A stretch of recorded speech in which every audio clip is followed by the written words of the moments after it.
हाज़रीन महफिल सलाम अलैकुम। हज़रत अबू तालिब अलैहिस्सलाम की जश्न विलादत हम लोग मना रहे हैं। आप सभी को मुबारक हो। दूसरे यादें वो सुनाता हूँ। ईमाने अबू तालिब कुफ़ार ना समझेंगे, ईमाने अबू तालिब कुफ़ार ना समझेंगे, ईमान परखने को ईमान ज़रूरी है। ये मैंने आपको दो लाइनें इसलिए सुनाई हैं कि जो लोग ईमान अबू तालिब अलैहिस्सलाम पे, जो कि मोहसिन इंसानियत भी हैं, मोहसिन इस्लाम भी हैं और अपने दौर के बेहतरीन पॉलिटिशियन हैं और अपने दौर के बेहतरीन सरदार हैं, क्योंकि अरब के अंदर जो कबीला है बनी हाशिम का,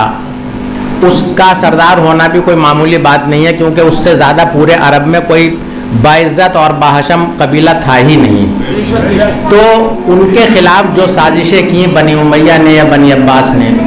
या वहाँ के बहुत बड़े बड़े काफिरों ने, लेकिन हज़रत अबू तालिब अलैहिस्सलाम ने उनको अपनी सियासत से, अपने ईमान से, किस तरह से रसूलुल्लाह के ऊपर आने वाली मुसीबतों को जो ईमान और इस्लाम की राह में बिछाई जा रही थी, उसको किस तरह से उनका दफिया किया है और किस तरह से रसूलुल्लाह का साथ दिया है और किस तरह से रसूलुल्लाह की सरपरस्ती फरमाई है, उसकी मिसाल नहीं मिलती है। तो जो हासिद किस्म के लोग थे, जो इस्लाम के पक्के दुश्मन थे, ये सब साजिशें उन्हीं की फैलाई हुई हैं। तो अक्सर चूँकि हम लोग अपने माहौल में होते हैं तो हम जानते हैं कि हज़रत अबू तालिब अलैहिस्सलाम एक ज़बरदस्त किस्म के मोमिन इंसान हैं, लेकिन जब हम अगयार के पास जाते हैं और उनसे दोस्ती होती है, उनसे गुफ्तगू होती है, तो वो हमें बिल्कुल उल्टी कहानी सुनाते हैं और ईमान, हज़रत अबू तालिब अलैहिस्सलाम के ईमान के मुताल्लिक़ वो बातें बकवास करते हैं कि जिनकी कोई सर न पैर। इसलिए मैं अपने बच्चों से, ख़ास तौर से, बुज़ुर्ग तो जानते ही हैं, बच्चों को ये बात बताना चाहता हूँ कि हज़रत अबू तालिब अलैहिस्सलाम की ज़ात एक ऐसी ज़ात है कि जिसने रसूलुल्लाह पे जो बानिए, जो इस्लाम लेके आए, अल्लाह के सैयदुल मुरसलीन रहमतुल आलमीन हैं, वो उनके ऊपर उनके एहसानात हैं। हज़रत फ़ातिमा बिनते असद सलामुल्लाह अलैहा, जो आपकी ज़ौजा थी, हज़रत अली अलैहिस्सलाम की वालिदा थी, बिल्कुल शुरू में ही आपने ईमान का ऐलान किया, वो उनकी बीवी हैं। किस सूरत से एक मोमिन के अगर नहीं है, किस सूरत से एक मोमिन औरत किसी ऐसे काफिर के निकाह में कहाँ रह ही नहीं सकती है, ना कोई निकाह जायज़ है, ना वैलिड है, ना कुछ है। और रसूलुल्लाह उसी घर में रहे जब तक हज़रत अबू तालिब अलैहिस्सलाम मक्के में तशरीफ़ रहे और ज़िंदा रहे। रसूलुल्लाह ने कहीं दूसरी जगह जाना पसंद नहीं किया, उन्हीं के साथ रहे, उन्हीं के साथ खाया, उन्हीं के साथ पिया, उन्हीं की सरपरस्ती में पूरी तबलीग की है और साथ में अपनी सारी औलादों को उनके साथ लगा दिया ताकि इस्लाम की तबलीग में भरपूर हिमायत करें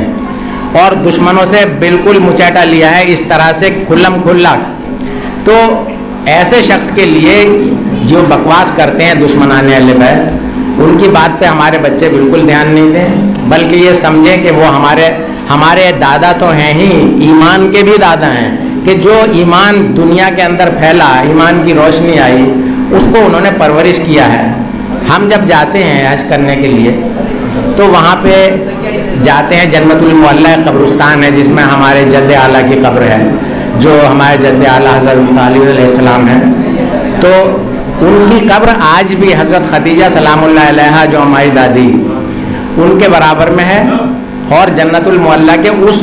ऊंचे हिस्से के अंदर है कि जो मुमताज़ हिस्सा है, वहाँ ख़ानदानी रिसालत के अलावा कोई दूसरे लोग दफन नहीं है। हज़रत अबू तालिब अलैहिस्सलाम और उस जगह को बैरिकेटिंग से घेरा हुआ, वहाँ उन हस्तियों के लिए ये शरफ है कि कोई भी आदमी अपने पैर लेके वहाँ नहीं जा सकता, बल्कि दूर से ही ज़ियारत करता है।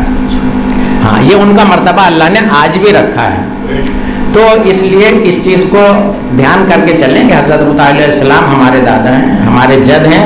और बानिए इस्लाम भी हैं और हर सूरत से उन्होंने इस्लाम के पेड़ को